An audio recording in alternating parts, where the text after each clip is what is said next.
পড়াটা কি হয়েছে?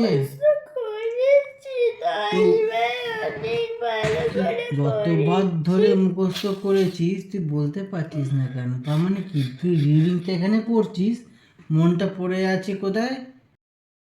তুই কি বলতে পেরেছিস পড়াটা পড়তে পারিস নি তো? তাহলে আবার কাঁদছিস কেন?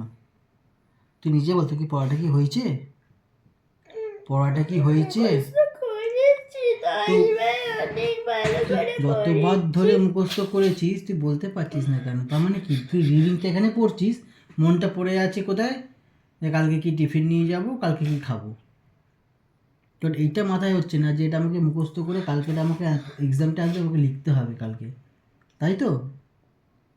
কি হচ্ছে? কাঁদলে টাইম ওয়েস্ট কার হচ্ছে?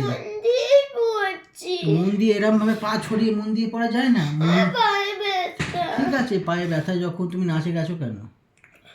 পায়ে গেছো, ঠিক আছে, পায়ে যখন ব্যথা হয়েছে পাটাকে এরম করো, খাতা এরকম নাও, নিয়ে ফিঙ্গার দাও, ফিঙ্গার দিয়ে দিয়ে পড়ো। আমি 50 বার পড়তে বলেছি। এটাকে মুখস্থ না করলে কটা ফিঙ্গার? 50 বার পর। 2 3 4 5 6। যেখানে যেখানে তুই পড়াটা দিবি সেখান থেকে আবার প্রথম থেকে কাউন্ট শুরু হবে। দেখো 4